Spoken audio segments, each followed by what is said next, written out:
जय हिंद दोस्तों, मैं नवीन शर्मा आप सभी का स्वागत करता हूं। आशा करता हूं आप सब एकदम अच्छे हैं, एकदम बेहतरीन हैं। और एक बार कमेंट सेक्शन के माध्यम से आप सारे साथी मुझे बताएं कि आप सब कैसे हैं। एक बार जरूर लिखें जी भैया एकदम ठीक हैं। और अपनी पढ़ाई को बहुत अच्छे से हम आगे जारी रख रहे हैं। भविष्य में हमारे कुछ सपने हैं और जो ड्रीम हमने देखा है या जो हम करना चाहते हैं उसके लिए ज़रूरत होती है एक अच्छी सी योजना की। और आप सबके पास वो योजना होगी और आप अपना दिन जो है उसी योजना के साथ बिताते होंगे, तभी चीज़ें आसान होती हैं। अगर आप उस योजना के साथ में अपना दिन नहीं बिताएंगे तो शायद चीज़ें जो हैं वो बड़ी मुश्किल हो जाती हैं। तो उम्मीद करूंगा एक अच्छे छात्र की तरह आप अपने अध्ययन को जारी रखेंगे और पढ़ते रहेंगे। आज जो साथी हम पढ़ने वाले हैं वो पढ़ने वाले हैं हम नागरिकता अर्थात सिटीजनशिप, अनुच्छेद 5 से 11, आर्टिकल 1 से 4 तक, यानी संघ एवं उसके क्षेत्र के बारे में हम पढ़ चुके थे कि भारत जो है आपका, आज हम बात करें कि उसमें 28 राज्य और 8 केंद्र शासित प्रदेश हैं, वो सब कैसे बने हैं। एक बार थम्स अप करके बताइए। उस कक्षा को सभी लोग कर चुके होंगे। भविष्य में आपसे पूछा जाएगा कोई राज्य कब यूटी और कब राज्य बना, किसकी सिफारिशें थीं और किन चीजों को ध्यान में रखा गया था, कौन से आंदोलन हुए थे, भाषाई आधार पर 4 राज्य कैसे कैसे बने थे, जिसमें हमने आंध्र प्रदेश का जिक्र किया था आपका। मैंने आपको हरियाणा के बारे में भी बताया, गुजरात और महाराष्ट्र के बारे में भी बताया। तो आज शुरू करेंगे साथी कक्षा को और बहुत ही इंपॉर्टेंट टॉपिक है, एग्जाम में बहुत पूछा जाने वाला टॉपिक है। लेकिन जब आप देखा होगा आपने, जब आप इसको बुक के माध्यम से पढ़ने का प्रयास करते हैं तो नागरिकता में कुछ जटिल शब्द आपको लगते हैं कि कुछ डेट्स हैं और मैं उनको बड़ा ध्यान नहीं रख पाता हूं कि ये चीजें क्यों की गई थी, क्योंकि उतनी स्पष्ट व्याख्या नहीं मिल पाती है। तो आप जब कक्षा करेंगे तो आप समझेंगे कि बड़े आसानी से हम चीजों को समझ सकते थे।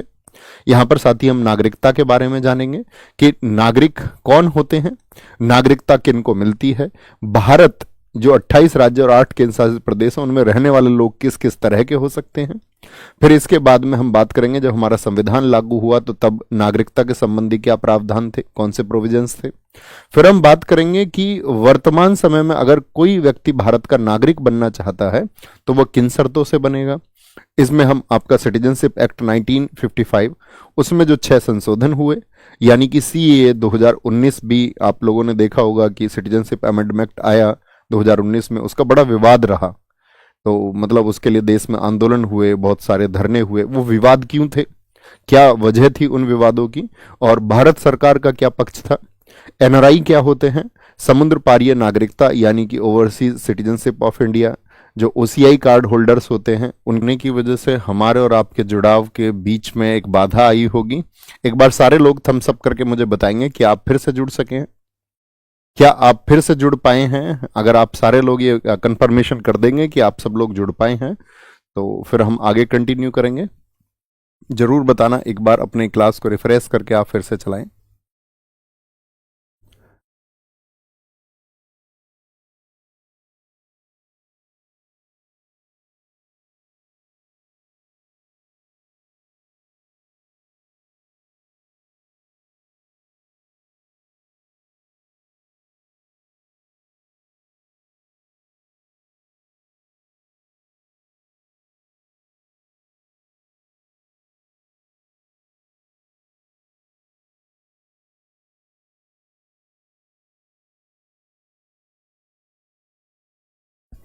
Hello hello hello hello hello, सारे साथी एक बार बताएंगे क्या हम लोग अभी साथी जुड़ पाए हैं, क्या आप कक्षा को ज्वाइन कर पाए हैं। एक बार थम्स अप करके सारे दोस्त बता देंगे कि हाँ आप सब लोगों तक मेरी आवाज़ एकदम क्लियर है। सॉरी फॉर दिस इनकन्वीनियंस, इस असुविधा के लिए साथी खेद है। एक बार बताएंगे सारे दोस्त कि क्या आप मेरी आवाज़ साफ सुन पा रहे हैं। ओके ओके, सभी साथियों के आंसर आ रहे हैं। अब सब लोग हम कनेक्ट हो पाए हैं। दोस्त एक इंटरनेट का इशू था, ठीक है, एक केबल लाइन मतलब नई एक एडजस्ट हुई है तो उसका एक इशू है और वो शायद आपका 1-2 दिन आपको महसूस करना पड़ सकता है उसको। ओके, अभी ठीक है ना सब कुछ। तो मैं आपको बता रहा था नागरिकता के बारे में। अभी क्लास नई सिरे से शुरू होगी या पहली वाली आ जाएगी, जो मैं बोला हूँ अब तक वो आ जाएगा। अच्छा, तुम सब मेरी बात सुन रहे थे अब तक। मैं फिर से अपनी चीज़ों को एक बार रिपीट कर देता हूँ कि अभी तक हम बात कर रहे थे नागरिक होने के बारे में, ठीक है।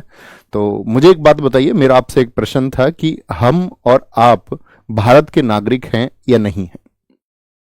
आप कहेंगे भैया कोई विदेशी व्यक्ति भी तो भारत में नागरिकता को ग्रहण कर सकता है, नागरिकता को पा सकता है, यानी कोई आपका अमेरिकी व्यक्ति। आप कहेंगे हाँ। तो जब तक उसको नागरिकता नहीं मिल रही है तब तक तो वो विदेशी है, लेकिन जब उसको नागरिकता मिल जाएगी तो वो भी भारतीय नागरिक हो जाएगा, यानी उसके अधिकार भी भारतीय नागरिकों जैसे हो जाएंगे। और भारतीय नागरिक होने से मतलब होता है उसके पास में सभी अधिकार होने चाहिए। सभी अधिकार से मतलब कैसे, जो भी राजनीतिक या हम बात करें एक व्यक्ति के जो अधिकार होते हैं, यानी कि जितने भी आपका सिविल राइट्स हैं या हम बात करें जितने भी पॉलिटिकल राइट्स हैं, अगर उस व्यक्ति के पास में है तो ही हम उसको नागरिक कहेंगे।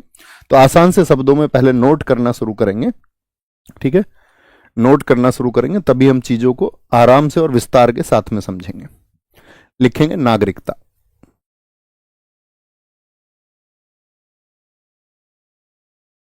नागरिकता अर्थात सिटीजनशिप। मुझे दोस्त बताएं किस देश से हमने नागरिकता के प्रावधान लिए हैं, कौन सा वह देश है, कौन सा वह देश है। तो हम सबका उत्तर आना चाहिए कि जब हम सिटीजनशिप की बात करते हैं तो भारत में कैसी नागरिकता, ये बातें मैं आपको बता चुका। भारत में सिंगल सिटीजनशिप है, एकल नागरिकता है, यानी या तो हमारे देश का नागरिक रहेगा या कहीं और का। एकल नागरिकता, ऐसा नहीं हो सकता कि एक साथ दो देशों का नागरिक हो जाए। कुछ केसेस होते हैं दोहरी नागरिकता के भी, कि जब तक व्यक्ति बालिग नहीं होता तब तक कुछ केसेस में उसको दोहरी नागरिकता भी मिल जाती है, उसके बारे में भी हम बात करेंगे आगे। तो एकल नागरिकता भारत में है। दूसरी बात हम यहां पर बात करेंगे संविधान का कौन सा भाग है ये, तो हमारा सबका आंसर आना चाहिए ये भाग 2 है, अर्थात हम पार्ट 2 की बात कर रहे हैं। पार्ट 2 भाग 2 में हमने नागरिकता को पढ़ा था, ठीक है। और एक इस भाग में जो आर्टिकल आएंगे वो आएंगे आर्टिकल 5 से 11, अनुच्छेद 5 से 11 हम इसमें पढ़ रहे होंगे। देखो मैंने आपको बताया था साथी राज्य के क्या अंग होते हैं, जरा सोच के देखिए क्या हमने इस बारे में बात की थी। अगर कोई राज्य, यानी कि राज्य से हमारा मतलब हमेशा होता है देश से, नेशन से, तो राज्य कब कहलाएगा, जब उसका एक भूक्षेत्र हो, यानी एक टेरिटरी, लैंड टेरिटरी उसके पास में हो। क्या भारत के पास में अपना भूक्षेत्र है? आप जान चुके, जी भैया, भारत का अपना एक एरिया है, ठीक है, 32,87,263 वर्ग किलोमीटर का एक एरिया है। साथ में हम दोस्त इसमें बात करते हैं कि भारत के राज्य कैसे बने। 8 आपका केंद्र शासित प्रदेश है और 28 हमारे राज्य हैं। दूसरी बात हमने क्या की थी, वहां पर एक जनसंख्या होनी चाहिए। अब जनसंख्या का मतलब ही क्या होता है, पॉपुलेशन का मतलब ही क्या होता है। जो पॉपुलेशन है, पॉपुलेशन का मतलब लोग होता है, हाँ या ना जी। पॉपुलेशन से मतलब है कि उस राज्य में रह रहे लोग। तीसरी बात यहां पर हमने की थी किसकी, इन लोगों को सही तरीके से, व्यवस्थित तरीके से चलाने के लिए सरकार की, एक गवर्नमेंट की आवश्यकता होती है, जी भैया। और चौथी बात हमने की थी कि वह सरकार कैसी होनी चाहिए, संप्रभु, सवरेनिटी की बात हमने यहां पर की थी। ये सारे पॉइंट्स आपके ध्यान में हैं, इन बिंदुओं को हमेशा ध्यान में रखा करो। तो जो जनसंख्या है, मतलब जो लोग यहां पर रह रहे हैं, तो उन लोगों के बारे में बात करें, उन लोगों को हम कहते हैं आपका, क्या कहेंगे उनको हम, कि भैया निवास करने वाले लोग हैं। अब ये निवास करने वाले लोगों में एक शब्द निकल के आया, जब हम नागरिकता को पढ़ते हैं तो नागरिकता शब्द किससे बना हुआ है, नागरिक और ता, यानी सबसे पहले हमें नागरिक का मीनिंग पता होना चाहिए।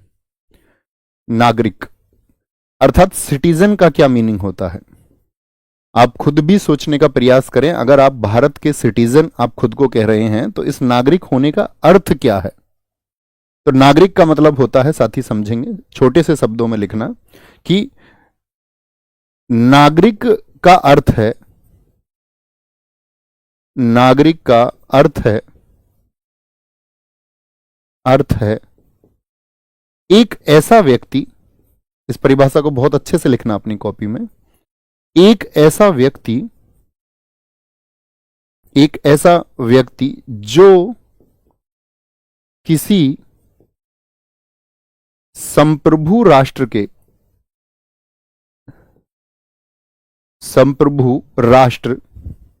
के प्रति निष्ठा रखता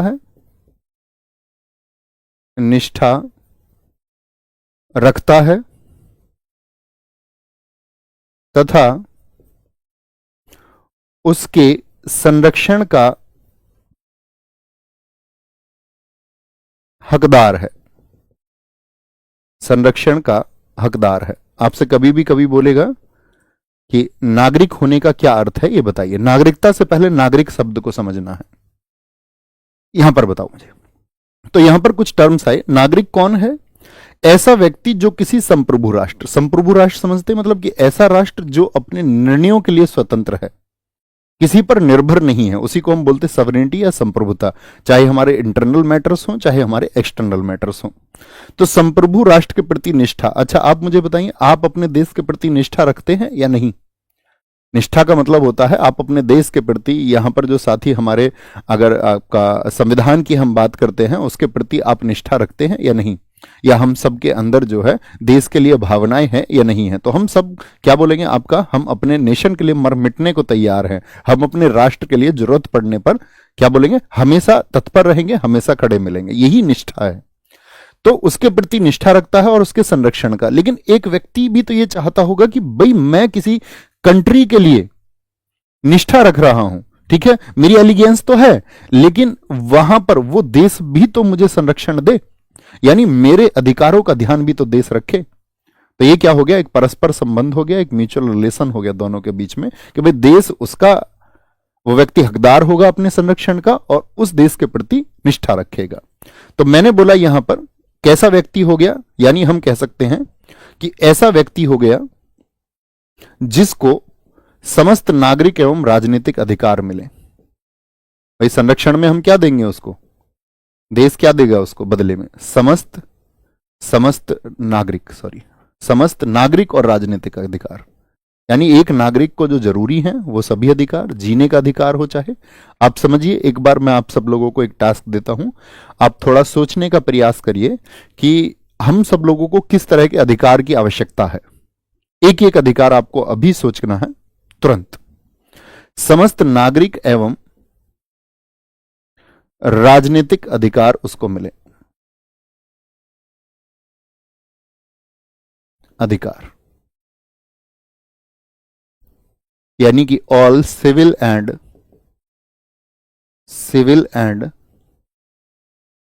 पॉलिटिकल राइट्स ये उसको मिलने चाहिए। जैसे बहुत सारे लोगों ने यह भी कहा कि एक नागरिक वह व्यक्ति होता है जो किसी राज्य का पूर्ण सदस्य होता है, ए कंप्लीट मेंबर होता है, ठीक है। जैसे कई दोस्तों ने कहा कि हमें स्वतंत्रता की, कुछ दोस्तों ने कहा हमें बोलने की साथ ही आपका अधिकार होना चाहिए, कई दोस्तों ने शिक्षा का अधिकार कहा, कई दोस्तों ने समानता का अधिकार कहा। तो यानी कि उस व्यक्ति के पास में वो सभी अधिकार फिर होने चाहिए। और हमने कहा समस्त, ऑल, तो नागरिक हम उसी को कहेंगे जिसको सारे नागरिक और राजनीतिक अधिकार मिल गए हों। तो इस डेफिनेशन को समझे। नागरिक होने का क्या अर्थ बताया मैंने? सिटीजन मीन्स, नोट करें, citizen means a person who आउज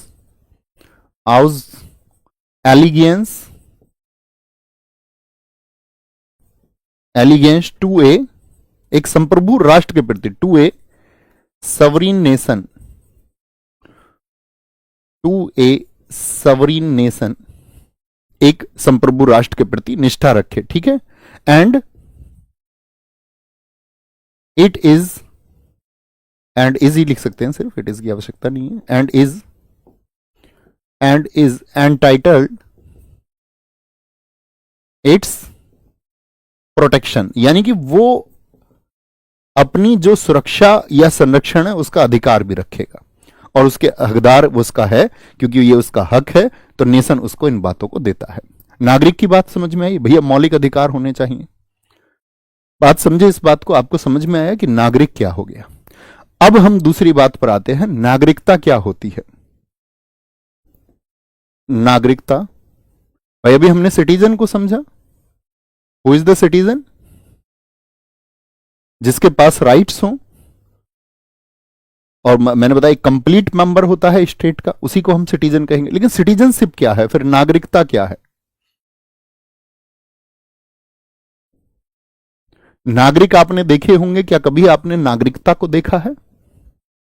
जैसे आप मुझे देख सकते हैं, मैं भारत का नागरिक हूं, तो नागरिक को आप देख सकते हैं, लेकिन कभी आपने कहीं पर नागरिकता देखी है? नागरिकता तो आप कहेंगे भैया नागरिकता तो एक अदृश्य भाव है जो दिखाई नहीं देती है, यानी कि आप कह सकते हैं एक भाव की चीज है, यानी कि भाववाचक संज्ञा के अंतर्गत आता है।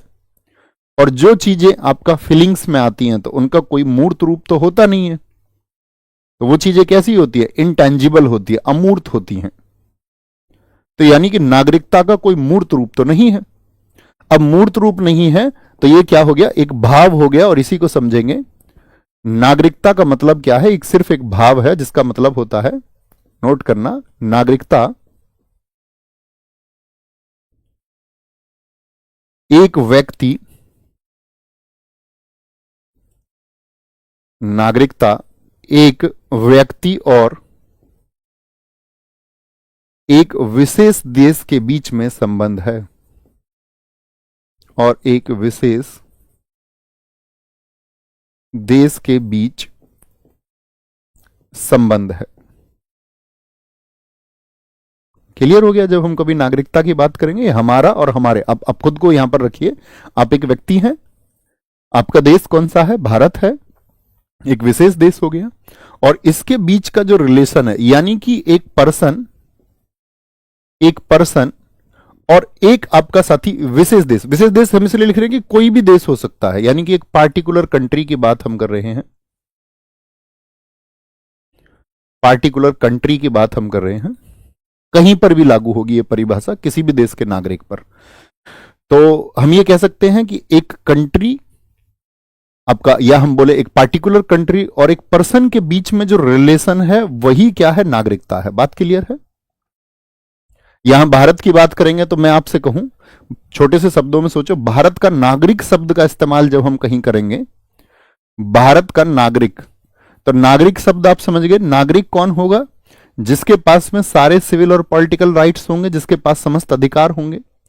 और जब मैं बात करूंगा आपसे कभी भी भारत की नागरिकता, मैं आपसे बोलूंगा भारत की नागरिकता सा क्या अर्थ है, यानी सिटीजनशिप ऑफ इंडिया का क्या मीनिंग है, तो आप बोलोगे नागरिकता का मतलब है आपका कि किसी व्यक्ति, यानी कि हम अपनी बात करें, यानी कि देश में रहने वाले जो नागरिक हैं और उस देश के बीच का जो संबंध है वही नागरिकता है। छोटी सी बात थी, बड़ी बात तो नहीं थी इसमें। अब आते हैं, फिर हम जब नागरिकता को हमें समझना है तो उससे पहले आपको समझना होगा देश के निवासी। नागरिकों की बात नहीं कर रहा हूं मैं दोस्त, मैं बात कर रहा हूं निवासी। निवासी कौन मतलब होता है, रेजिडेंट्स ऑफ कंट्री, या भारत के ही निवासी। अब हम भारत के बारे में बात करेंगे, हम अन्य देशों के बारे में बात नहीं करेंगे। भारत के निवासी यानी कि रेजिडेंट्स ऑफ इंडिया। आप मुझे बताएं भारत में कितनी तरह के लोग रहते हैं, और इसी टर्मिनोलॉजी की, इन्हीं शब्दों की हमें जरूरत पड़ेगी आगे, नहीं तो आप हमेशा कंफ्यूज रहेंगे कि अवैध प्रवासी क्या होता है।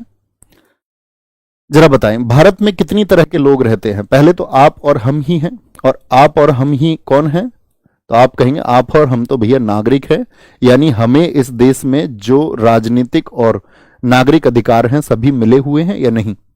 यानी रेजिडेंट्स में आपका एक तो सिटीजन्स होते हैं, कौन होते हैं, एक तो सिटीजन्स होते हैं। नागरिकों के अलावा आप मुझे बताइए, आप भारत में क्या विदेशियों को कभी देखा है आपने, भ्रमण करते हुए, घूमते हुए, आपका यहां पर बिजनेस करते हुए, तो आप कहेंगे जी भैया देखा है। यानी कि भारत में आपका विदेशी भी निवास करते हैं। निवास का मतलब रहना। क्या विदेशी भी भारत में रहते हैं या नहीं, तो आप कहेंगे भैया जी विदेशी भी रहते हैं भारत में, यानी कि जो फॉरेनर्स हैं, फॉरेनर्स भी भारत में रहते हैं। अच्छा, अब यहां पर एक बात आती है कि विदेशी भी दो तरह के होते हैं हमारे देश में। एक तो होते हैं मित्र राष्ट्र, मतलब कि जिन देशों से हमारे अच्छे संबंध हो। जैसे एक उदाहरण लिखिए, किसके होते हैं, मित्र राष्ट्र के, यानी कि जो हमारी फ्रेंड कंट्रीज हैं। तो फ्रेंड कंट्रीज में जैसे सबसे बड़ा जब देश में दोस्त की बात होती है तो हम रूस का नाम अक्सर लिख देते हैं, ठीक है, रूस से आपको बड़ा प्रेम है।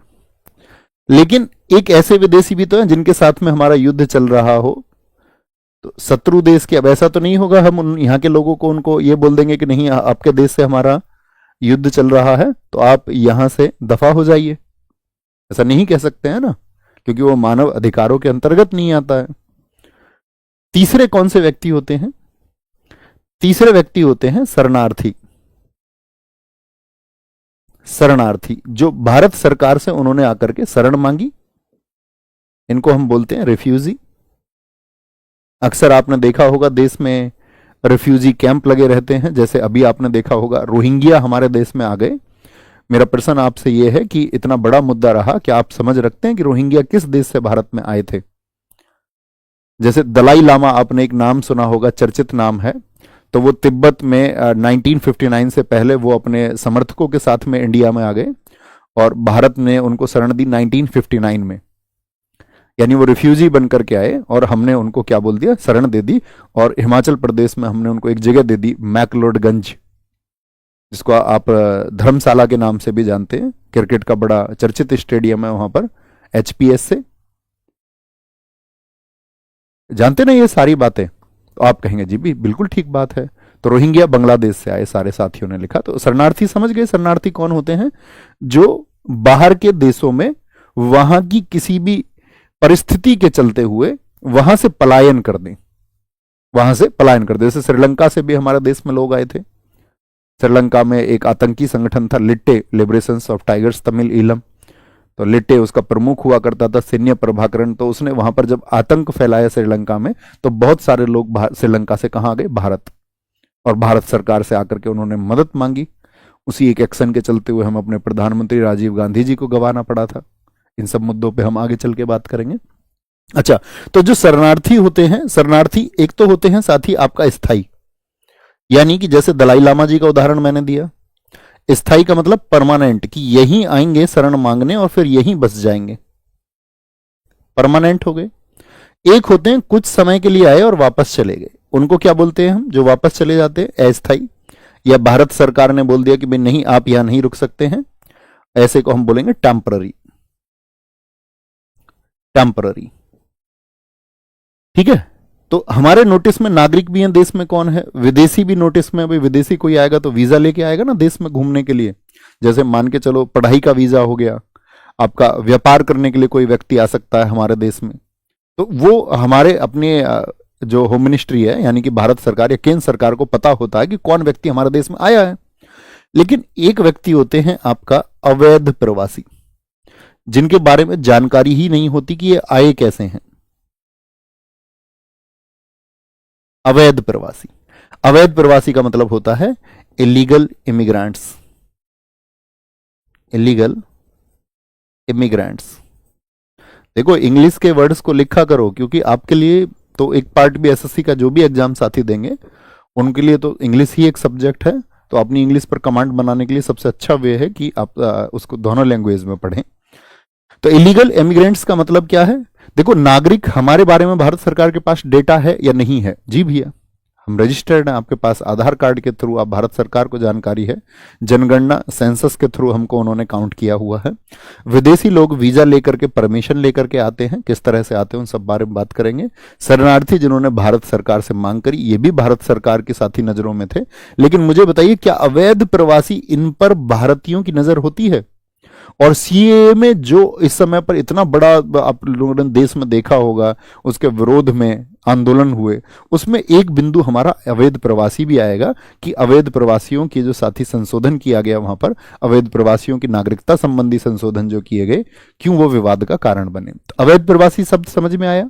जो फेक डॉक्यूमेंट्स से भारत में आ जाए, या तो फर्जी तरीके से या बिना बताए आ जाए। जैसे समुद्र के रास्ते कोई आ गया और पता ही नहीं चला, ठीक है, या आपका फेक डॉक्यूमेंट्स बनवाए उसने अपने और इंडिया में आ गया।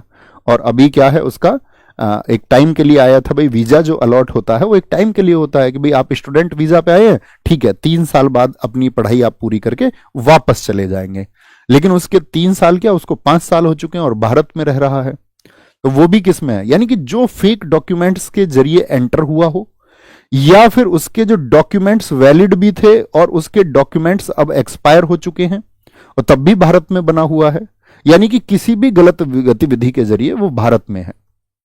बात क्लियर है? छोटी सी चीजें थी कि हमारे देश में जो निवास करने वाले लोग हैं वो 4, इससे सब कवर हो जाते हैं, कोई भी व्यक्ति यहां पर बचता नहीं है। और जब ये चारों आपको पता रहेंगे, अब मजा आएगा आपको सीखने में। तो नोट करेंगे आर्टिकल 5। अनुच्छेद 5। अनुच्छेद 5 में कहा गया है संविधान के प्रारंभ में नागरिकता। संविधान के प्रारंभ में नागरिकता। एक एक बिंदु को बहुत ध्यान से समझना है, फिर ये आपके जहन में रहेगा हमेशा। तो संविधान के प्रारंभ में नागरिकता यानी कि सिटीजनशिप,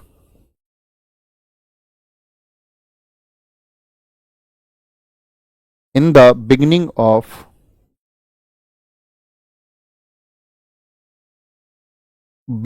ऑफ कॉन्स्टिट्यूशन। संविधान के प्रारंभ से क्या मतलब होता है हमारा? प्रारंभ।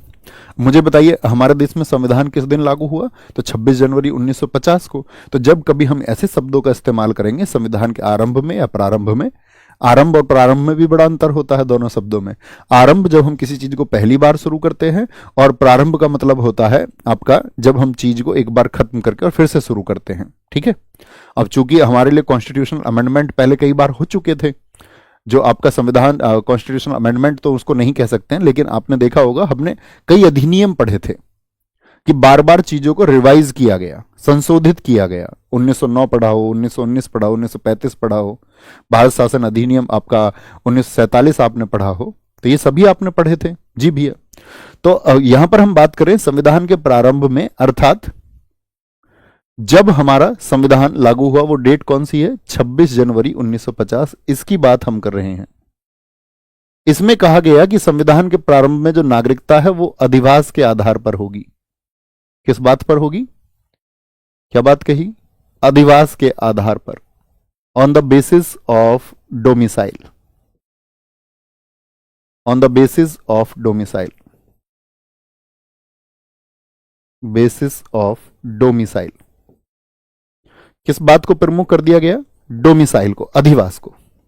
अब आप समझेंगे भैया अधिवास शब्द क्या होता है। तो देखो, अधिवास शब्द उसको कहते हैं, अधिवास शब्द उसको कहते हैं जिसके पास एक परमानेंट रेजिडेंस हो, जिसके पास एक स्थायी आवास हो, और साथ में आपका वहां पर रहने की एक इच्छा भी हो, रहने की इच्छा भी हो, विश ऑफ लिव भी हो।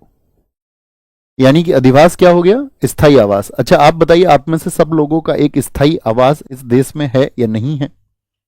आप सोचेंगे जी हाँ, स्थायी आवास का मतलब हमारा एक घर है। हम सबकी इस देश में रहने की इच्छा है या नहीं है? इच्छा है तभी तो रह रहे हैं। तो हम सबकी देश में रहने की इच्छा भी है, तो इसी को बोलते हैं हम अधिवास यानी कि डोमिसाइल। और डोमिसाइल में क्या बात की गई? कौन कौन भारत के नागरिक होंगे जिनका जन्म भारत में हुआ हो। खुद से रिलेट करके सोचना है हमेशा, और इसके बहुत सारी कंडीशंस बनेंगी। जिसका जन्म भारत में हुआ हो।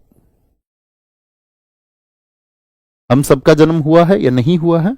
यानी हम कहेंगे who was born in India. Who was born in India, जिसका जन्म भारत में हुआ हो। दूसरी कंडीशन क्या दी गई यहां पर? या करके लिखना, तभी बात समझेंगे, नहीं तो आप समझेंगे कि या का मतलब होता है और। दूसरी बात की गई यहां पर, जिनके माता या पिता में से, जिनके माता या पिता में से कोई एक भारत में जन्मा हो। खुद से इसको जोड़ के देखना है, भारत में जन्मा हो या उसका जन्म भारत में हुआ हो, एक ही शब्द है ये, जन्मा हो। One of whose parents, one of का मतलब कोई एक, whose parents was born in India. दूसरी शर्त हुई, अभी नोट करें फिर समझेंगे इसको बहुत अच्छे से। तीसरी बात हुई, संविधान लागू होने के,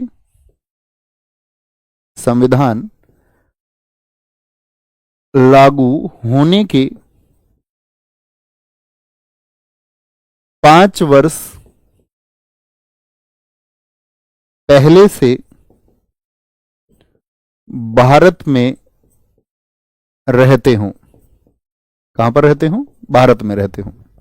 संविधान लागू होने के 5 वर्ष पहले से, यानी कि हम कह सकते हैं have lived in India, lived in India for 5 years before, 5 years before,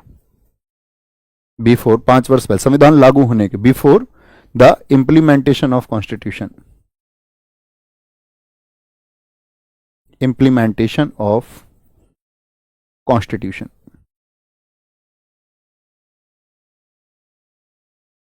ठीक है, क्योंकि हम सबको पता है कि 26 जनवरी 1950 को भारत जो है रिपब्लिक हो चुका था, गणतंत्र हो चुका था।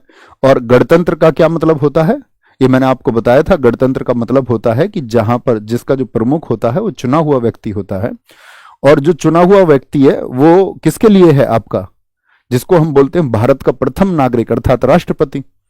तो जब वही प्रथम नागरिक हैं तो नागरिक कौन कौन होंगे, इस बात के लिए फिर नागरिकता पर बात की गई।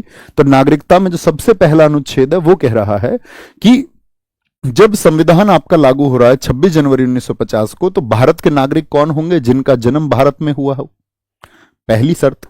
दूसरी बात, अगर जन्म भारत में नहीं हुआ है तो दूसरी बात की गई या करके, या यानी कि ये नहीं है कि तीनों शर्त आपको पूरी करनी है, ये या और करके लिखना है इसको।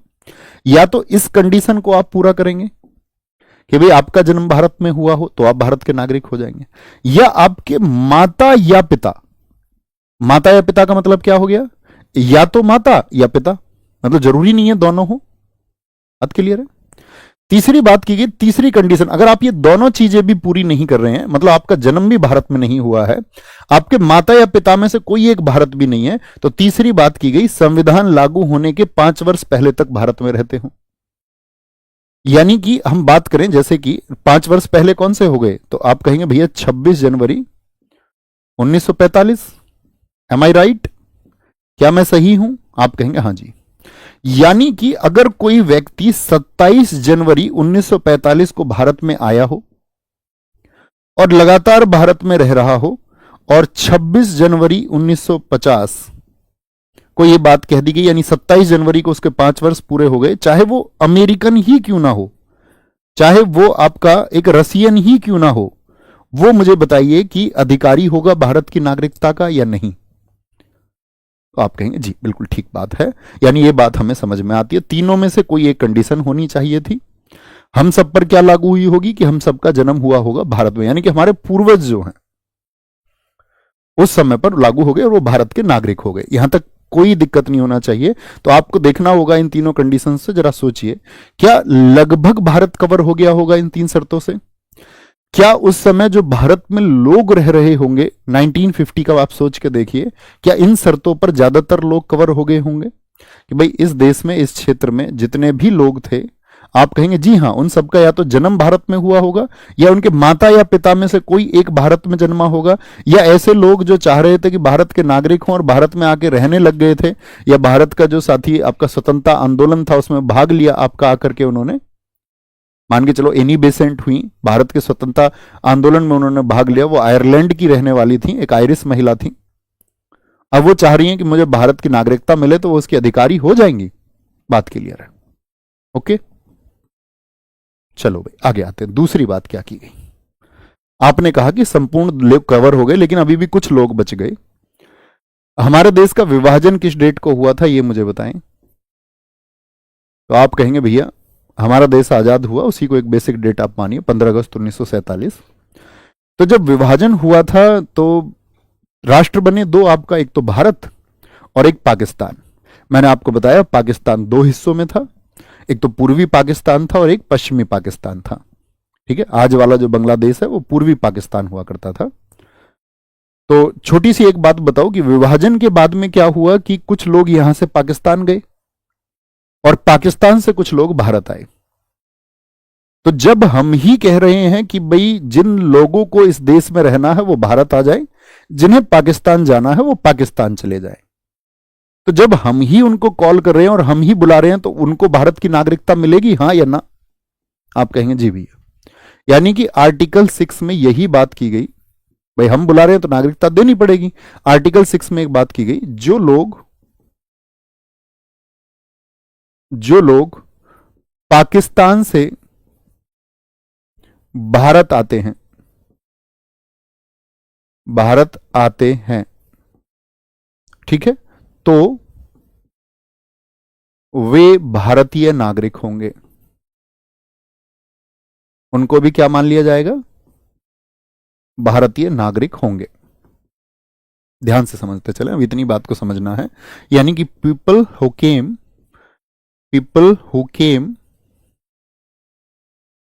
From Pakistan to India, Pakistan to India, ठीक है, Pakistan to India will be Indian citizens.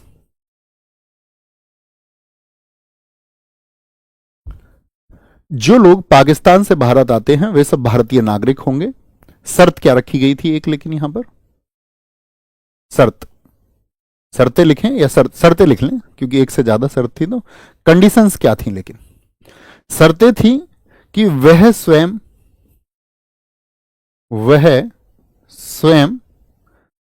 या उसके माता पिता, वह स्वयं या उसके माता पिता या दादा दादी, कोई भी दादा दादी, ठीक है, अविभाजित भारत में जन्मे हों। अविभाजित का मतलब जब तक भारत का विभाजन नहीं हुआ था, अविभाजित भारत में जन्मे हों। क्या कहेंगे हम? ही हिमसेल्फ, यानी कि या तो वो खुद, ही हिमसेल्फ, और हिज पेरेंट्स, पेरेंट्स का मतलब ही क्या? माता पिता, और his grandparents, grandparents were born in अविभाजित भारत, अर्थात अनडिवाइडेड इंडिया, यानी कि जब तक भारत का विभाजन नहीं हुआ था, अनडिवाइडेड इंडिया। क्यों जी, ये शर्त क्यों रखी गई थी? देखो, आपको ये बात समझनी है। अब कोई व्यक्ति चाह रहा है कि मैं भारत की नागरिकता लूं, और हमने यहां पर बोल दिया कि पाकिस्तान से भारत हो। अब एक अमेरिका का आदमी है, यूएसए का आदमी है, उसको पता चला कि यार मुझे भारत की नागरिकता लेनी है, ठीक है, और भारत की नागरिकता मुझे लेनी है, तो एक काम करता हूं, मैं पहले पाकिस्तान चला जाता हूं। और ये तो बात है ही कि भाई पाकिस्तान से जो लोग भारत आ रहे हैं, यानी कि पाकिस्तान की बॉर्डर से उस समय पर लोग आ रहे थे, तो उन सबको भारत का नागरिक माना जाए। तो एक अमेरिकन भी इस बात में सफल हो जाता या नहीं होता कि भाई पाकिस्तान में आता? मतलब ये मत सोचना कि भैया उसको उसके रंग से पहचान लेते, ठीक है। ऐसा भी तो हो सकता है कि पुराने समय पे उस भारत के उसके वंशज मतलब पूर्वज हों, और उसका रंग भी थोड़ा ऐसा ही हो, सांवला, जरूरी थोड़ी है गोरा ही होगा, कभी ये समझो, आ सकता है। उसी चीज को रोकने के लिए क्या बोला गया कि उसके जो डॉक्यूमेंट्स है वो देखे जाएंगे कि आप पाकिस्तान से भारत आ रहे हैं, तो वह स्वयं या उसके माता पिता या दादा दादी कहां पे हो? अविभाजित भारत। क्योंकि भाई भारत में जो पाकिस्तान आज है, ये पहले कौन था? अनडिवाइडेड इंडिया था। जो बांग्लादेश है वो अनडिवाइडेड इंडिया था। तो उन्होंने दिखाया कि हाँ जी, हमारे जो दादाजी हैं उनका नाम ये है, और ये हमारे पास में ये राशन कार्ड है या अन्य कोई भी पहचान है, ये हमारी है। बात क्लियर है? दूसरी शर्त क्या रखी गई? क्या हुई? अब जैसे ही ये खबर आई, देखो मैं आपसे एक हिस्ट्री की डेट्स पूछना चाहूंगा। यहां से एक डेट है, एटली ने किस दिन भारत की आजादी की घोषणा की थी? जो साथी नहीं भी जानते हैं तो कोई बात नहीं, आप कहेंगे एटली ने जो घोषणा की भारत की आजादी की, कि हम भारत को जून 1948 में आजाद करेंगे, यह घोषणा उसने की थी 20 फरवरी 1947 को। तो यहां किनारे पे कहीं पे लिखना एटली का अनाउंसमेंट क्या था, एटली की जो घोषणा हुई कि भाई भारत आजाद हो जाएगा, एटली की घोषणा थी 20 फरवरी 1947 की। अब 1947 में जैसे ही उसका अनाउंसमेंट हुआ तो पूरा अखबार उखारों के माध्यम से सब इंडियंस को पता चल गया, पूरे भारत को पता चल गया कि भैया भारत जल्दी ही स्वतंत्र होने वाला है। पाकिस्तान की मांग चल ही रही थी, जिन्ना उसके लीडर थे, तो कहने का मतलब है कि ऐसा नहीं हुआ कि जो भारत में से लोग आना जाना शुरू हुआ, पाकिस्तान से भारत, भारत से पाकिस्तान, वो 15 अगस्त को शुरू हुआ। इस घोषणा के पहले से भी आपस में आना जाना शुरू हो गया था, क्योंकि लोग इस बात को श्योर थे कि भारत और पाकिस्तान बनेंगे ही। इस बात को लेकर के उनको श्योरिटी हो गई थी सेकेंड वर्ल्ड वॉर के बाद में कि पृथक राष्ट्र बनेंगे। तो 1945 के बाद से ही लोग जो है आने जाने लगे थे। लेकिन ये महीना फरवरी एंड जो है, इसमें आवागमन क्या हो गया था, बहुत तेज हो गया था, बहुत तेज, मतलब बहुत बड़ी संख्या में, हजारों में लोग रोज आ रहे थे और हजारों में लोग रोज जा रहे थे।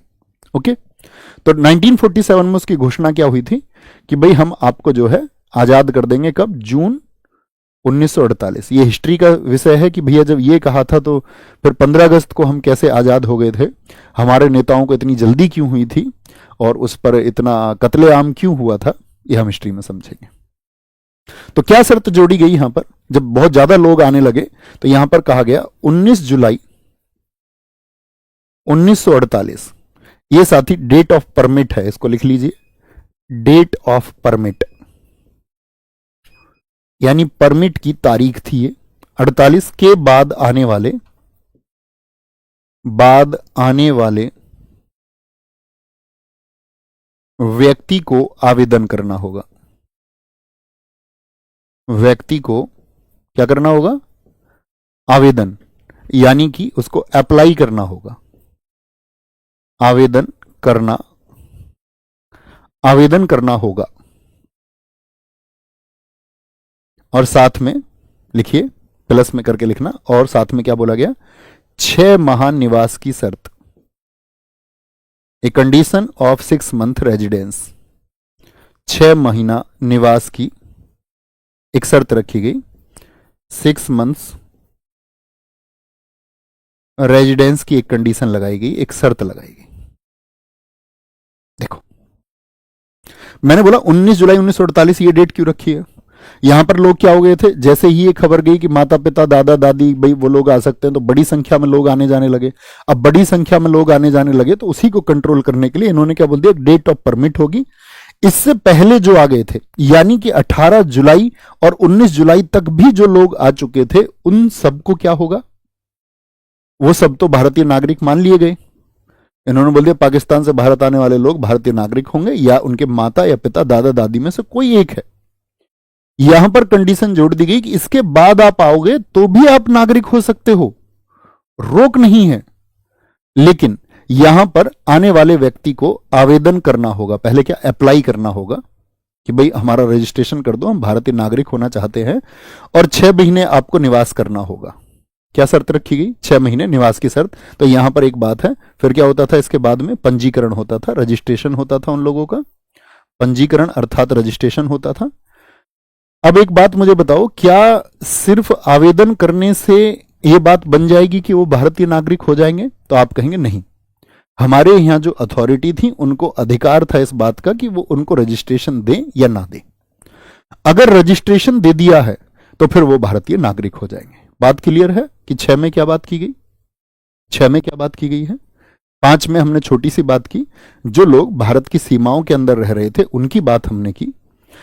आपका अगली बात हमने आर्टिकल 6 में ये कही कि जो लोग आपको पता चला कि विभाजन होगा तो पाकिस्तान से भारत आए, तो हमें उन्हें नागरिकता तो देनी थी। नागरिकता किस आधार पर दी कि भाई ऐसा तो नहीं होगा कि कहीं कोई पता चले यूएसए का आदमी आ जाए तो बोले कि भाई आप स्वयं, आपके माता पिता दादा दादी कोई अविभाजित भारत में जन्मे हो। और ज्यादा लोग जब आने लगे तो ये डेट जोड़ दी गई। डेट ऑफ परमिट हमेशा याद रख लेनी है, कभी गलती नहीं करेंगे, ठीक है। इसके बाद फिर हमें समझना होता है आपका आर्टिकल 7 को। अब आर्टिकल 7 में क्या बात की गई है? प्यारे सारे साथी, सिर्फ कक्षा में ध्यान लगाएं, अतिरिक्त बात कोई ना करें कभी। खुद से ये प्रॉमिस करो, हमेशा खुद से ये प्रॉमिस करो कि हम अतिरिक्त बातें कभी नहीं करेंगे। और वो मतलब आप खुद को भविष्य में मतलब अंधकार की तरफ भेज रहे हैं अगर आपका ध्यान कहीं और है, तो एकाग्र होकर सुने, ठीक है। यहां पर आएंगे,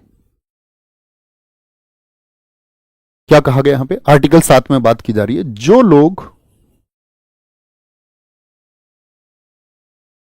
भारत से पाकिस्तान चले गए, भारत से पाकिस्तान चले गए,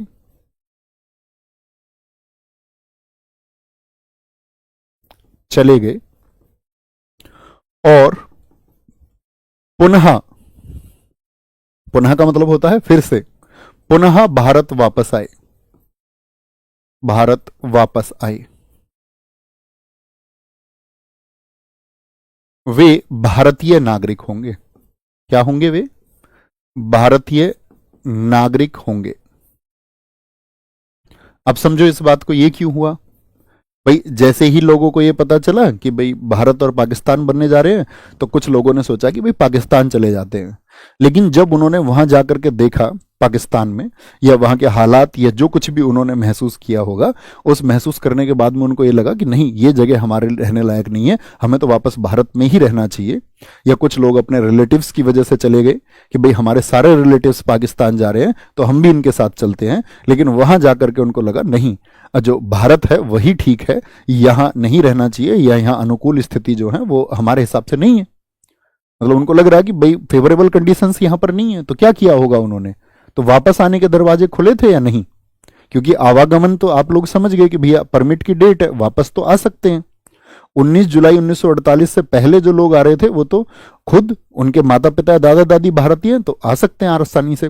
19 जुलाई 1948 के बाद जो आए वो भी आ सकते हैं, लेकिन एक परमिट लेना होगा। वहां पर जो ऑफिसर्स बैठे हुए हैं, एक परमिट की डेट, उनको परमिट जारी होता था कि भाई आप 6 महीने यहां पर रहेंगे और फिर आप रजिस्ट्रेशन कर पाएंगे नागरिकता के लिए, और नागरिकता का रजिस्ट्रेशन आपका एक्सेप्ट होगा तभी आप नागरिक होंगे, नहीं तो आपको वापस जाना होगा। ठीक है, तो यहां पर कंडीशन समझ गए क्यों ये लोग वापस आ रहे हैं? क्या बोलेंगे? Those who migrated from, those who migrated from, migration कहां से हुआ है? भारत से हुआ ना। Migrated from India to Pakistan, India to Pakistan, and come back to India, वापस भारत आए ना, and come back to India. ठीक है, come back to India, will be the citizens of India, वे भारतीय नागरिक होंगे। क्या क्या यहां पे बात की गई अब देखेंगे। यहां पर छोटी सी बात है, क्या डेट है भैया बताएं? 19 जुलाई 1948। ये क्या है? परमिट की डेट है, हमेशा याद रखना है। क्या है ये? डेट ऑफ परमिट है, डेट ऑफ परमिट, यानी कि परमिट की ये तिथि है। तो आसानी से आ सकते थे, ठीक है, कोई दिक्कत ही नहीं है। भाई जो लोग इससे पहले आ गए तो वो तो बड़ी आसानी से आ सकते थे, ठीक है। इसके बाद में आ रहे हैं तो 19 जुलाई 1948 के बाद में क्या लेना पड़ेगा? परमिट लेना पड़ेगा, ठीक है। तो यहां पर एक बिंदु जोड़ लेना जो इसमें बात की गई थी आर्टिकल 7 में, बड़ी इंपॉर्टेंट बात है कि 1 मार्च 1947 के बाद, 1 मार्च 1947 के बाद पाकिस्तान जाने वाले लोग, कहीं ऐसा तो ना हो सभी वापस भारत आ जाएं। पाकिस्तान जाने वाले जो लोग हैं, जो इस डेट के बाद गए हैं, भारत के नागरिक नहीं रहेंगे। नहीं को मार्क करना, भारत के नागरिक नहीं रहेंगे, नागरिक नहीं रहेंगे। क्या बोला इसमें? 1 मार्च 1947 में, ठीक है। यानी कि people going to Pakistan after the date of March 1 1947 will no longer be the citizen of India. क्योंकि कहीं ऐसा ना हो कि भाई जब सब लोग आ रहे हैं तो वापस भारत आ रहे हैं, तो ऐसा ना हो कि जो लोग पहले से गए थे वहां सेट, उन्होंने अपना सब कुछ कर लिया, तो अब सभी लोग आने लग जाएं। तो उनकी रोकथाम भी तो करनी है, उनकी संख्या को भी तो रोकना है। तो ये कहा गया कि भाई इससे पहले जो हैं, 1 मार्च 1947 से पहले जो चले गए, जैसे कि आपका मैंने बताया कि आप इटली की घोषणा हुई कब? 20 फरवरी को हुई। तो 20 फरवरी से बहुत संख्या गई, और 20 फरवरी से लेकर के 1 मार्च तक बहुत सारे लोग गए, लाखों लोग गए यहां पर। तो इन लाखों लोगों में यह कहा गया कि भाई जो इनसे पहले गए, ठीक है, तो वो तो आ सकते हैं, कोई दिक्कत नहीं है। लेकिन इसके बाद में जो पाकिस्तान गए हैं, मान के चलो जो कोई 5 मार्च को गया हो या आपका मई में गया हो, तो उन सबको क्या बोलेंगे? वो भारत के नागरिक नहीं रहेंगे। तो भैया क्या उनको कभी नागरिकता नहीं मिल पाई? कंडीशन क्लियर है। फिर वो किस कैटेगरी में आ गए? वो आ गए इस कैटेगरी में। यानी कि वो अब कहां पर रह रहे थे? पाकिस्तान में रह रहे थे, और पाकिस्तान में रहने वाले लोग भारत के नागरिक हो सकते हैं। लेकिन कंडीशन क्या लगेगी? 19 जुलाई 1948 के बाद आ सकता है। वापस किससे आएगा? डेट ऑफ परमिट से। परमिट लेना पड़ेगा, बात क्लियर है। क्या करना पड़ेगा उनको? परमिट लेना पड़ेगा। परमिट को लिए हमारी अथॉरिटी साथ ही इस बात का राइट रखेगी कि उनको परमिट दे या ना दे, उनके डॉक्यूमेंट्स देख के, और उसके बाद में उनका रजिस्ट्रेशन होगा, वो भारतीय नागरिक होंगे। अब आप समझेंगे कि अब जाके संपूर्ण जनसंख्या कवर हो गई। भाई ऐसे लोगों की बात हमने कर ली जो कहां रहते हो, भारत के अंदर आर्टिकल 5 में, जो इन सीमाओं में रह रहे थे। एक बात हमने की किनकी, कि जो क्या चले गए थे आपका, क्या बात की थी हमने कि भाई जो जहां चले गए आपका पाकिस्तान, और पाकिस्तान से वापस भारत आए, या ऐसे लोग जो पाकिस्तान से भारत आए। तो आज के समय पे एक बात समझो आप, ठीक है भैया, 15 अगस्त को जब पाकिस्तान बना तो पहले कैसे जाने लगे पाकिस्तान? दोस्त सबको पता था इस बात का कि जो पाकिस्तान बाहुल्य क्षेत्र है, किस क्षेत्र को बनना है, वो बना इसको है, लेकिन उसके लिए डिमांड्स तो पहले से थी। तो सबको पता था कि भाई ये वाले क्षेत्र बनेंगे। ऐसा नहीं था कि एक रात को बैठ के ऐसे बोल दिया गया कि इनको अलग कर दो, इनको अलग कर दो। वो लगभग पहले से तय था। रेड क्लिफ की जो लाइन है, जो रेड क्लिफ ने लाइन खींची भारत और पाकिस्तान के बीच में, उसमें कुछ चीजें की ये अंदाजा था इधर से इधर हो सकता है, इधर से इधर, लेकिन उन चीजों के लिए उसने उस लाइन को खींचा। उसको हम आगे पढ़ेंगे क्या उसका मोटिव था, कैसे था, वो हिस्ट्री का सब्जेक्ट है, ठीक है। तो क्या बोलेंगे यहां पर, अभी हमको इतना जानना है कि ये तो लगभग तय था। तो लोग पंजाब वाले इलाकों में जा रहे थे, ऐसा नहीं था, उनको फिक्स पता था कि भाई यहां से लेकर के ये सीमाएं पाकिस्तान की होंगी। ओके, बात क्लियर हो गई। तो सभी लोग कवर हो गए। अब बताओ कौन से लोग बच गए? आप कहेंगे भैया विदेशियों की बात कहीं पर नहीं आई, विदेशी लोगों की बात कहीं पर नहीं आई। तो क्या बोला गया यहां पे? उनके लिए आया आर्टिकल 8। आर्टिकल 8 कहता है विदेश में रहने वाले, विदेश में रहने वाले, विदेश में रहने वाले भारतीय उद्भव के व्यक्ति, उद्भव का मतलब होता है मूल, भारतीय उद्भव, इसको मार्क करके रखना, भारतीय उद्भव, ये शब्द हमें आगे भी काम आएगा, कि व्यक्तियों को नागरिकता देगा, नागरिकता देगा, ठीक है। इनको क्या बोलेंगे हम? यानी कि हम क्या करने वाले हैं? सिटीजनशिप को ग्रांट करने वाले हैं। Will grant citizenship to person of India, POI। इसको मार्क करके रखो, इसकी मुझे जरूरत पड़ेगी। मैं आपसे क्वेश्चन पूछूंगा कि POI की बात कहां पर की गई थी। क्या बोलेंगे इसको? POI, person of Indian origin. POI, will grant citizenship to POI, will grant citizenship to POI, ठीक है। POI इंडियन ओरिजिन,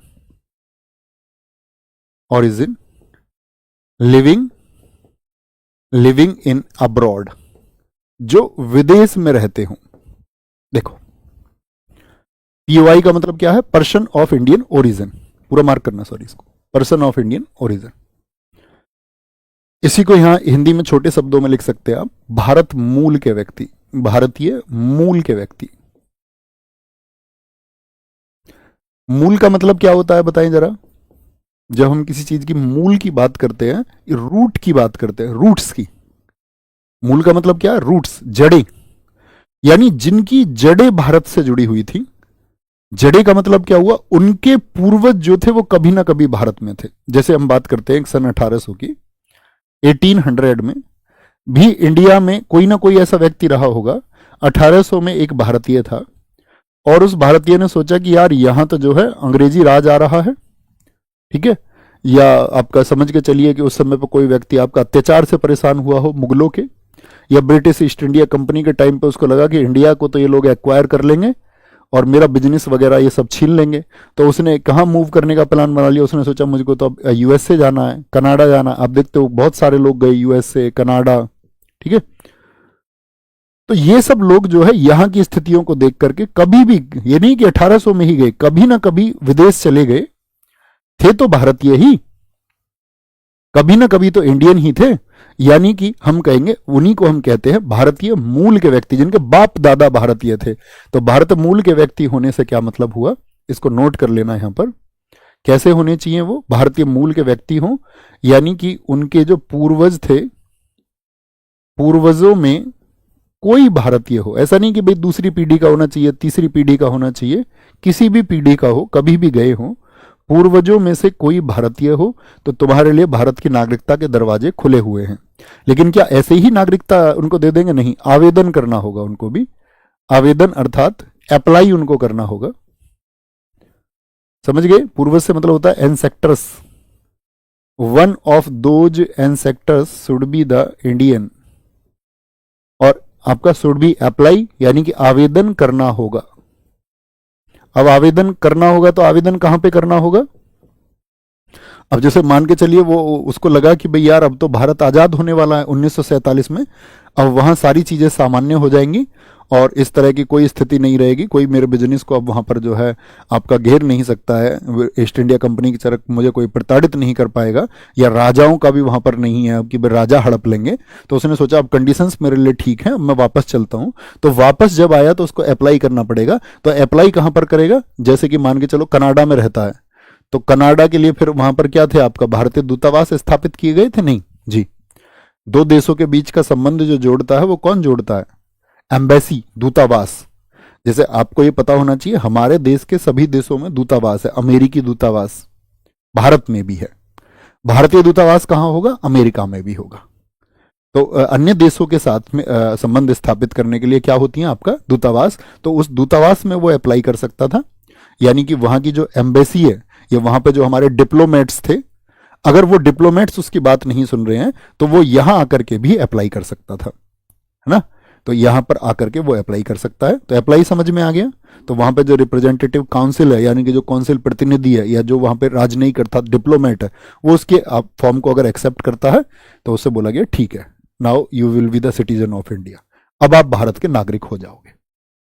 ठीक है बच्चा, अभी एक ही बार में ना जाने। एक साथी का मैं निरंतर कमेंट देख पा रहा हूं, एनआरसी क्या होता है। अभी आपको कुछ लिखने की आवश्यकता नहीं है। मैंने आपसे कहा ना, जब हम नागरिकता को खत्म कर लेंगे तो नागरिकता से संबंधित कोई भी ऐसा प्रश्न नहीं होगा जो बचेगा डाउट के रूप में।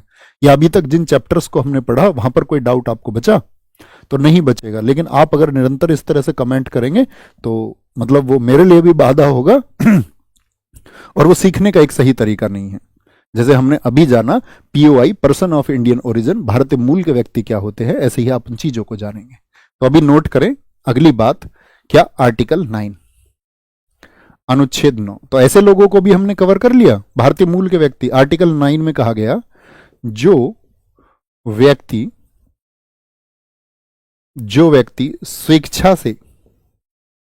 स्वेच्छा से मतलब वॉलेंटरीली, स्वेच्छा से अन्य देश की नागरिकता ग्रहण करेगा,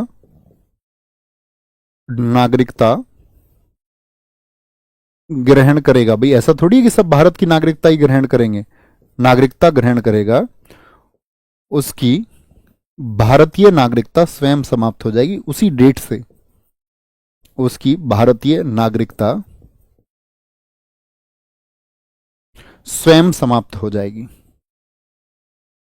कोई दिक्कत? क्योंकि हमारे यहां कैसी नागरिकता है बताएंगे? तो आप कहेंगे एकल नागरिकता, यानी सिर्फ एक देश की नागरिकता आप ले सकते हैं। यानी anyone who is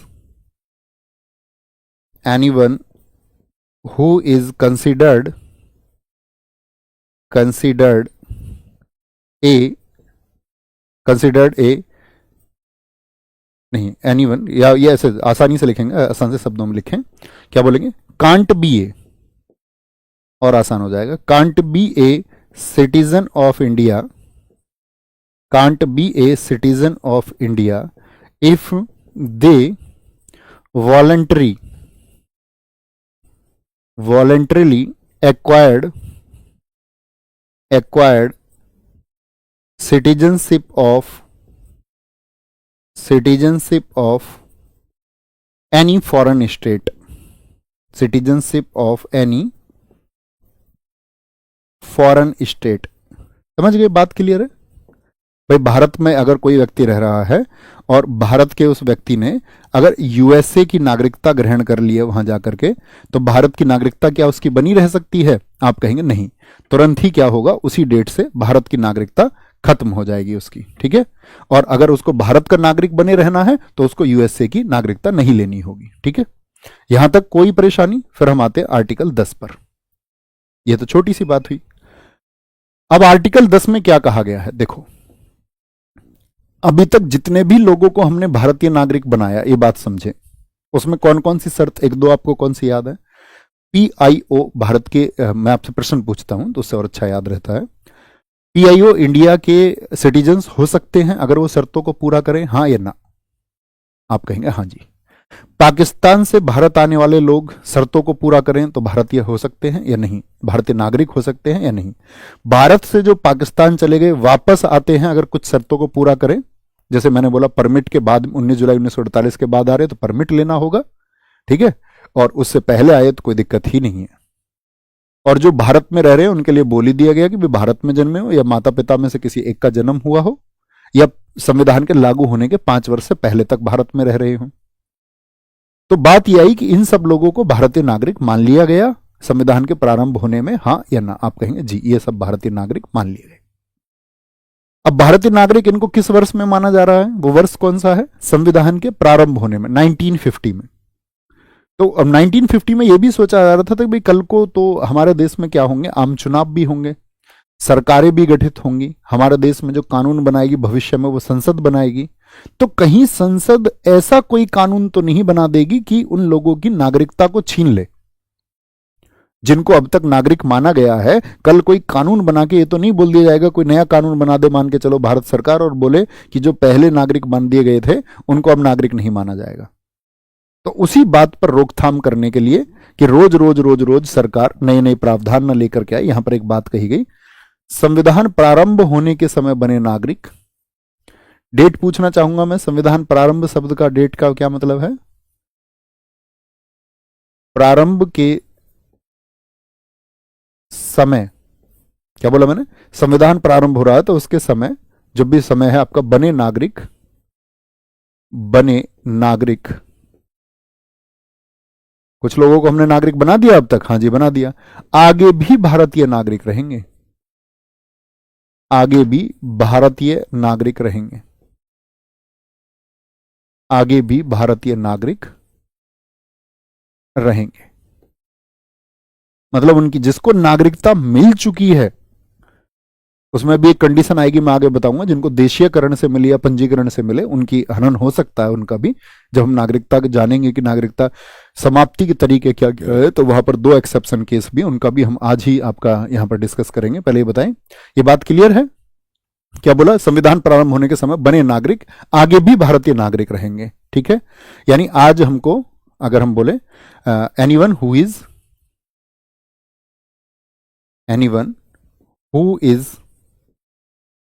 is a citizen of India, citizen of India,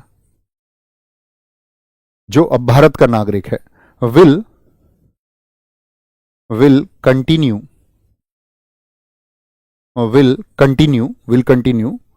to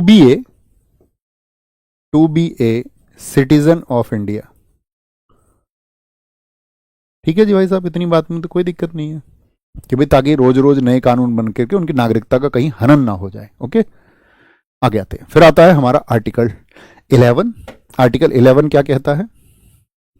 article 11 अनुच्छेद 11 क्या कहता है? वह कहता है नागरिकता के अर्जन, नागरिकता के अर्जन या, मतलब अर्जन का मतलब क्या? प्राप्त करना, या समाप्ति या खत्म करना उसको, समाप्ति की विधि बनाने की शक्ति है। मतलब उससे संबंधित कोई भी कानून बनेगा, अगर विधि का मतलब कानून बनाने की शक्ति जो होगी, जो पावर होगी, वो पावर किसको दी गई है? संसद को दी गई है। क्या बोलेंगे? संसद के पास होगी। किसके पास होगी प्यारे साथी? संसद के पास में। तो नागरिकता संबंधी कुछ भी बातें हैं उन पर कानून कौन बनाएगा? संसद। राज्य सरकार ये बना सकती है, हाँ या ना? क्या यूपी की सरकार किसी को नागरिकता दे सकती है? तो आप कहेंगे संसद यूपी में थोड़ी ना होती, वो तो केंद्र स्तर पर होती है। यानी एक दो बातें हमने की यहाँ पे, अर्जन और समाप्ति, इन दोनों बातों को देख लेना है। यानी कि आर्टिकल क्या कह रहा है? The article states that the article states that parliament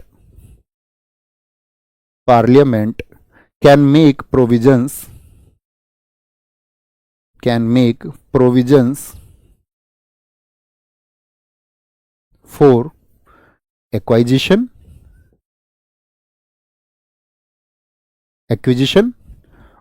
and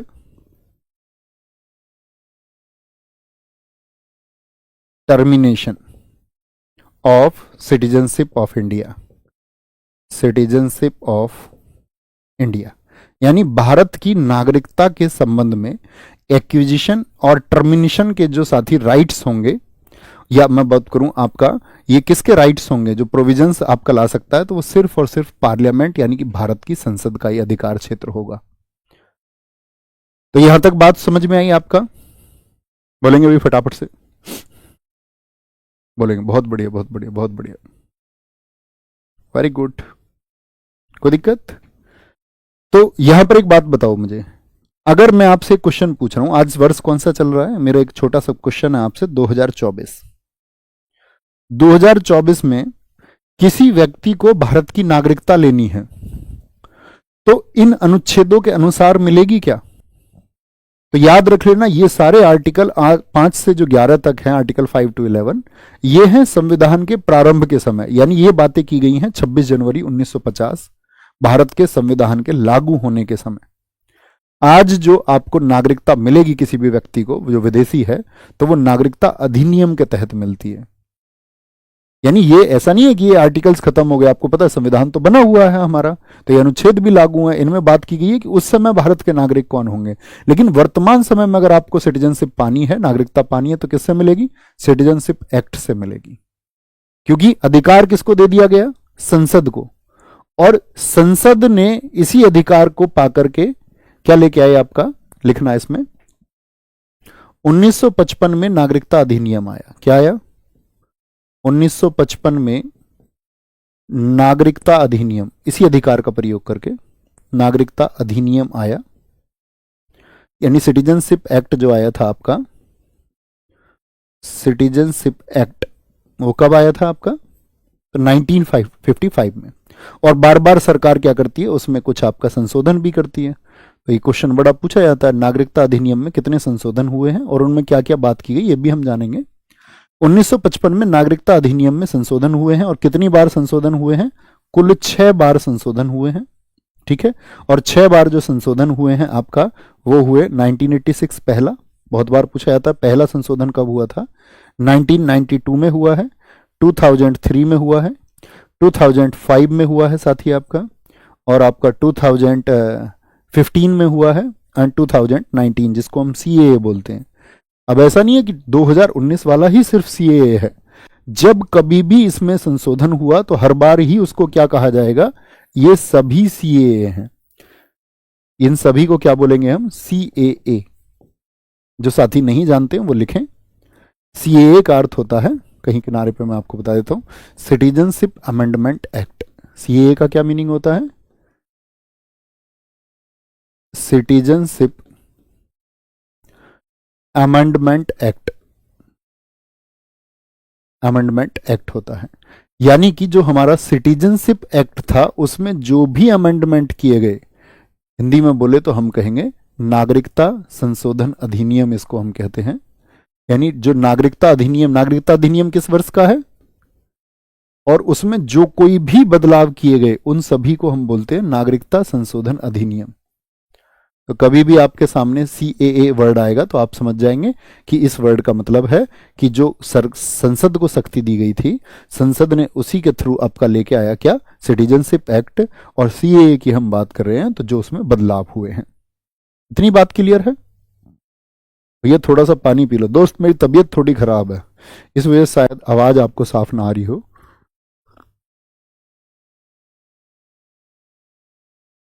इतनी बात में क्लियर है? बोलेंगे भी यहां तक की कोई परेशानी? भैया आर्टिकल 10 में लिखवाया गया है कि व्यक्ति की नागरिकता जो है वो संसद द्वारा ली जा सकती है। मैं आपको बताऊंगा अभी संसद जब नागरिकता लेने की जब बात आएगी तो नागरिकता 3 प्रकार से ली जाती है और किन कंडीशंस में ली जाएगी ये भी बात हम करेंगे। ठीक है, ली जा सकती है नागरिकता, ठीक है, लेकिन वो शर्तें कौन कौन सी होंगी। तो मुझे बताओ यहाँ पर जो अधिकार दिए गए हैं वो किस चीज के दिए गए हैं, किस चीज के अधिकार मिले। एक तो ध्यान से देखिए, अर्जन का या समाप्ति का। तो जो अर्जन है मतलब व्यक्ति को अग्रजन मतलब आपको नागरिकता कैसे मिलेगी, वो 5 तरीके होते हैं। कितने तरीके होते हैं अर्जन के, कितने तरीके हैं, 5 तरीके हैं। और जो हमारी समाप्ति होगी, नागरिकता आपकी छीनी जा सकती है, उसके कितने तरीके होते हैं, 3 तरीके होते हैं। कितने तरीके होंगे, 3 तरीके होंगे। ओके, समझे, इनको नोट करें जरा। नागरिकता अधिनियम में यह बात की गई, क्योंकि अब तक तो ऐसी कोई बात ही नहीं थी प्राप्त करने और छीनने जैसी। ठीक है, अभी तक तो यह बताया गया था नागरिक कौन होंगे, लेकिन जब नागरिकता अधिनियम आ गया आपका, किस वर्ष में आया नागरिकता अधिनियम, 1955। और नागरिकता अधिनियम 1955 में कहा गया कि किसी व्यक्ति के जो नागरिकता प्राप्त करने के, यानी कि अर्जन का अधिकार दिया गया संसद को। किसको अधिकार है ये, संसद को। और साथ ही आपका अगर मैं बात करूं समाप्ति का अधिकार भी, टर्मिनेशन का अधिकार भी दिया गया किसको, ये किसके अधिकार है, ये आपका संसद अर्थात पार्लियामेंट को अधिकार दे दिए गए, संसद को अधिकार। ऐसे ही दूर दूर आप लिखना ताकि हम चीजों को समझ पाए आसानी से, एक चार्ट बना पाए। जिस चीज का चार्ट पॉसिबल हो उसका चार्ट बनाया करो। ओके, लिखें दोस्त। तो अर्जन का मतलब क्या हुआ आपका, एक्विजिशन, यानी आप नागरिकता किस तरह से पा सकते हैं, एक्विजिशन। तो नागरिकता के मैंने बताया कितने तरीके हैं, नागरिकता के आपका प्राप्त करने के यहां पर 5 प्रकार हैं, 5 तरीके से, 5 वेज है यहां पर। पहला जो तरीका है वो है आपका जन्म से, यानी कि बाय बर्थ आपको नागरिकता मिल जाएगी। बाय बर्थ कैसे मिलेगी इस बारे में बात करेंगे, बाय बर्थ। ठीक है, दूसरा तरीका होगा आपका वंशक्रम, यानी आपके वंश का कोई व्यक्ति भारत से संबंधित है या फिर कोई ब्लड रिलेशन है आपका रक्त संबंध से। दूसरा तरीका ये है, इसमें भी कौन कौन सी शर्तें उन पर बात करेंगे। इसको बोलते हैं बाय डिसेंट, बाय डिसेंट। तीसरा तरीका प्यारे साथी है आपका पंजीकरण द्वारा, पंजीकरण द्वारा, यानी आपको क्या करना पड़ेगा, एक रजिस्ट्रेशन करना पड़ेगा, बाय रजिस्ट्रेशन। ओके, चौथा तरीका होगा आपका देशीयकरण द्वारा, देशीयकरण अर्थात नेचुरलाइजेशन के द्वारा। ये देशीयकरण क्या होता है ये भी समझेंगे आराम से। कोई व्यक्ति जब देसी बन जाता है, विदेशी आदमी, नेचुरलाइजेशन।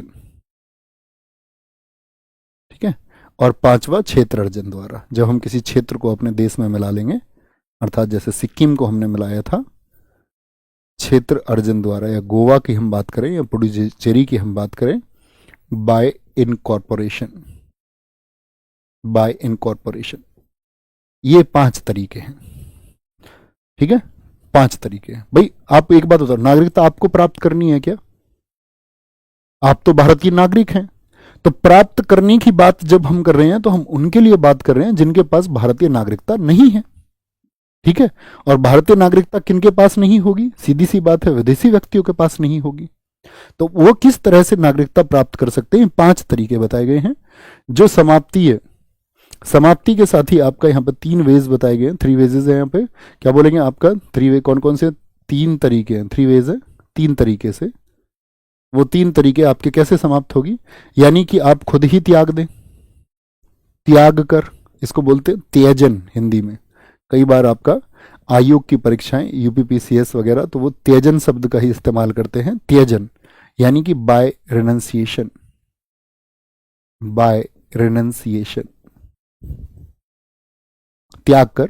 दूसरा तरीका होता है आपका निरसन, निरसन अर्थात समाप्ति, समाप्ति, इसको हम बोलते हैं टर्मिनेशन, टर्मिनेशन। ठीक है, आप जैसे मान के चलो अन्य देश की नागरिकता आप लोग मान के चलो अन्य देश की नागरिकता जो है वो आप स्वीकार कर लेते हैं, तो भारत की नागरिकता क्या हो जाएगी? टर्मिनेट हो जाएगी, वंचित, यानी कि डिप्राइव्ड कर दिया जाए आपको, डिप्राइवेशन। इसका मतलब होता है साथी आपका वंचित होने में कुछ शर्तें होंगी, उन्हीं की मैं बात करूंगा। वंचित होने में उन लोगों पर ये ज़्यादा अप्लाई होगा जिन लोगों ने वंचित वो लोग हो सकते हैं जो पंजीकरण या देशीयकरण से जो आपका नागरिकता पाएंगे। यानी अगर किसी व्यक्ति को जन्म से नागरिकता वाले इस आपका क्लॉज से किसी को नागरिकता मिल रही है तो उसको वंचित नहीं किया जा सकता है। किसी को रक्त संबंधों के माध्यम से आपका नागरिकता मिली है तो उसको वंचित नहीं किया जा सकता है। क्षेत्र अर्जन से किसी को नागरिकता मिली है तो उसको वंचित नहीं किया जा सकता है। लेकिन ये सिर्फ दो, इसको आगे हम जानेंगे कि ऐसे लोग ही जिनको सिर्फ और सिर्फ रजिस्ट्रेशन या नेचुरलाइजेशन के थ्रू आपका सिटीजनशिप मिली है उनको ही डिप्राइव किया जा सकता है, उनको ही साथी वंचित किया जा सकता है। ठीक है, शर्तें बहुत सारी होंगी, उन सभी पर बात करेंगे।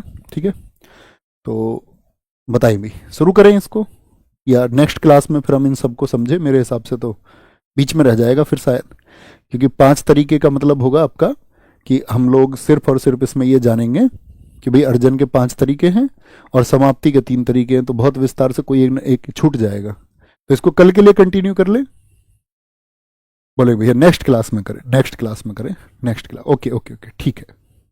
नहीं, पूरा दो क्लास तो करनी ही पड़ेंगी हमको, क्योंकि अभी तो हमको इसमें बहुत सारी चीज़ें समझनी है। आपका एनआरआई हो गया, मैंने बताया पीओआई को विस्तार समझना, ओसीआई कार्ड होल्डर्स क्या है आपका, और फिर उसके बाद में एनआरसी को हमको समझना है, सीए 2019 में क्या हुआ था ये हमको समझना है।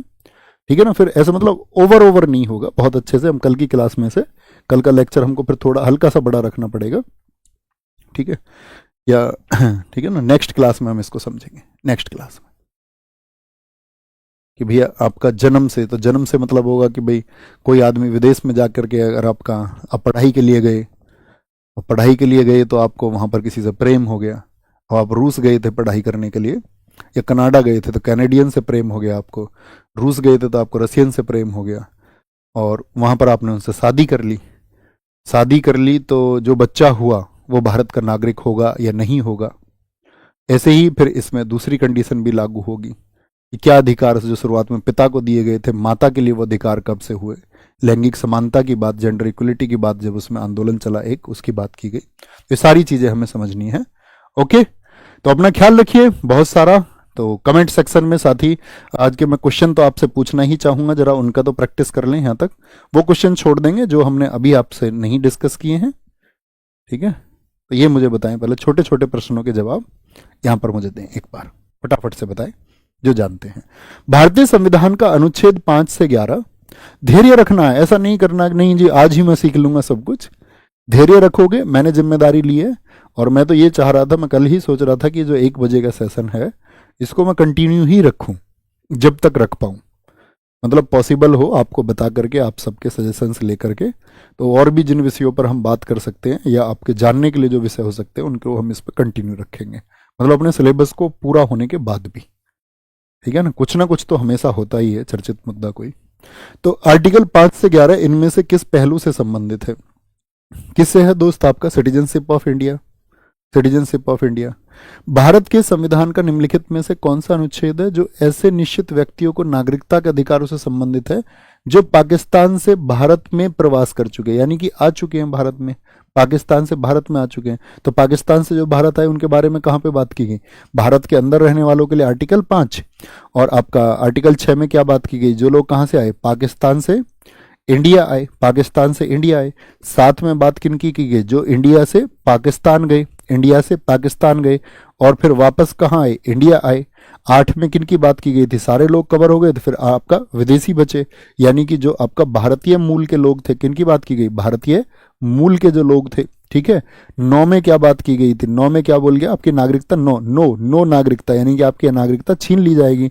10 में क्या बोला गया था? जो नागरिकता अभी मिल चुकी है वो हमेशा बनी रहेगी, आप उसको छीन नहीं सकते। 11 में अधिकार किसको दे दिए गए? संसद को दे दिए गए, संसद को दे दिए गए। यही तो हमको जानना था। बोलो भाई क्या हो जाएगा इसमें? 6 हो गया ना? ठीक है। भारतीय संसद ने नागरिकता अधिनियम किस वर्ष में पारित किया? तो किस वर्ष में? 1955 में नागरिकता अधिनियम। निम्न में से कौन नागरिकता अधिनियम 1955 द्वारा निर्धारित भारतीय नागरिकता प्राप्त करने का एक तरीका नहीं है? तो कौन सा तरीका नहीं है? वीजा से प्राप्त कर सकते हैं क्या? आप कहेंगे नहीं भैया, ये तो क्वेश्चन तो बना पा रहे हैं आप आसानी से। भारत के संविधान के अनुच्छेद 7 में कोई भी व्यक्ति, देखो अगर आप विस्तार से नहीं पढ़ेंगे तो ऐसे प्रश्नों को बच्चा हमेशा गलत कर देता है। तो आर्टिकल 7 में क्या कहा गया था कि इसके बाद पाकिस्तान के क्षेत्र में जो चला गया है उसको भारत का नागरिक नहीं माना जाएगा। 1 मार्च 1947 डेट रखी गई थी। क्या रखी गई थी? 1 मार्च 1947 के बाद। इनमें से कौन सा अनुच्छेद वह व्यक्ति भारत का नागरिक नहीं माना जाएगा जो स्वेच्छा से किसी अन्य देश की नागरिकता ग्रहण करता है? तो नागरिक नहीं माना जाएगा, no no no citizen of India.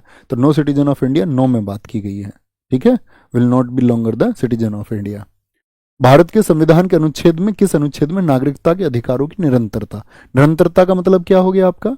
Continuance of right of citizenship, यानी कि जो नागरिकता अभी मिल चुकी है वो निरंतर रहेगी, कंटिन्यू रहेगी। तो कंटिन्यूएंस की बात कहां पर की गई थी? कंटिन्यूएंस की बात की गई थी आर्टिकल 10 में, ठीक है। यहां पर बताएंगे जरा, संसद को भारतीय संविधान के किस अनुच्छेद के अंतर्गत भारतीय नागरिकता के संबंध में कानून बनाने की शक्ति दी गई है? कानून बनाने की शक्ति दी गई है, ठीक है, कानून बनाने की शक्ति दी गई है। तो आर्टिकल 11 में दी गई है। अब एक थोड़ा जटिल सा प्रश्न आपको घर के लिए दे दूं मैं, ठीक है, ये तो सारे प्रश्न आप बना सकते हैं। ये बड़ा अच्छा क्वेश्चन है, इसको अभी करके दिखाएं, मुझे मजा आ जाएगा, फिर लगेगा कि आपने कुछ सीखा है। सीडीएस में पूछा गया, बड़ा अच्छा क्वेश्चन है। नागरिकता संबंधी नागरिकता समाप्त हो जाती है यदि वह भारत की नागरिकता अगर कोई छोड़ेगा तो परित्याग से हो सकती है, रेनंसिएशन, अगर उसको रेनाउंस कर दे, हाँ जी, रेनंसिएशन से हो सकता है, शैक्षिक रूप से त्याग रहा। स्वेच्छा से अन्य देश की नागरिकता पालेगा तो भारत की नागरिकता तो नहीं हो सकती, क्योंकि भारत में तो सिंगल सिटीजनशिप है। किसी अन्य देश के नागरिक से विवाह कर ले तो क्या नागरिकता खत्म हो जाएगी? नहीं जी, इसकी ही कंडीशंस हमें बात करनी है कि कैसे, क्योंकि ब्लड रिलेशन से मिल सकती है ना, अन्य देश के नागरिक से विवाह करेगा लेकिन उसका जो माता पिता में से कोई एक भारतीय होना चाहिए। सरकार की आलोचना कोई व्यक्ति कर रहा है, सरकार की आलोचना नहीं, संविधान का अनादर करे तो, ठीक है, संविधान का अनादर करेगा और उसकी नागरिकता खत्म की जा सकती है, लेकिन किसकी? जिसको देशीयकरण से मिली हो या फिर आपका किससे, मैंने बताया 2 शर्तें, या फिर उसको मिलेगी आपका प्रकृतिकरण से, यानी कि प्रकृतिकरण से मिले या देशीयकरण से, तब खत्म हो सकती है। तो क्या बोलेंगे यहां पर कौन कौन से हो जाएंगे? 1 और 2 बनेंगे, 1 और 2 बनेंगे। बताओ जी, भारतीय नागरिकता कितने तरीकों से हासिल की जा सकती है? भारतीय नागरिकता, ये सीपीओ में पूछा गया क्वेश्चन है आपका। तो भैया 5 ही तरीके हैं। क्या बोलेंगे? 5 ही तरीके हैं, 5 ही तरीके हैं। एक क्वेश्चन कराएंगे आपको, भारत के संविधान द्वारा निम्न प्रकार की नागरिकता प्रदान की जाती है। कैसी नागरिकता भारत सरकार देती है? बताओ जरा, बताएंगे अभी फटाफट से, कैसी नागरिकता भारत सरकार देती है? तो आप बोलेंगे भारत सरकार देती है भैया आपका कैसी नागरिकता? एकल नागरिकता देती है। एक क्वेश्चन और कराएंगे आपको, एक क्वेश्चन है आपका यहां पर, प्राकृतिकरण के माध्यम से नागरिकता प्राप्त करने का आधार क्या है? यह आपका होमवर्क है, क्योंकि हमने पढ़ाया भी नहीं है अभी, ठीक है, तो उससे आंसर की उम्मीद भी आपसे नहीं करेंगे, फिर भी देखेंगे कि कितने छात्र पहले से जानते थे इस बात को, और ये चीजें हम कल जानेंगे बड़े विस्तार से। बस आप हमेशा धैर्य रखना और चीजों को सीखने में विश्वास रखना, और हम जो कुछ सीखना चाहते हैं वो हम सीख सकते हैं। मिलते हैं दोस्त कल आपका नेक्स्ट क्लास में, बहुत अच्छे से इस चीज को, नागरिकता को कल हम खत्म करेंगे। लेकिन याद रख लेना, कल आपको प्रिपेयर होकर आना है, कम से कम भी आपका 1.25 घंटे के लिए या 2 घंटे के लिए भी शायद प्रिपेयर होकर आना पड़ेगा। एक बार रिवाइज जरूर किया करो चीज़ों को। नमस्ते, थैंक यू, टेक केयर, जय हिंद, जय भारत, जय मां सरस्वती।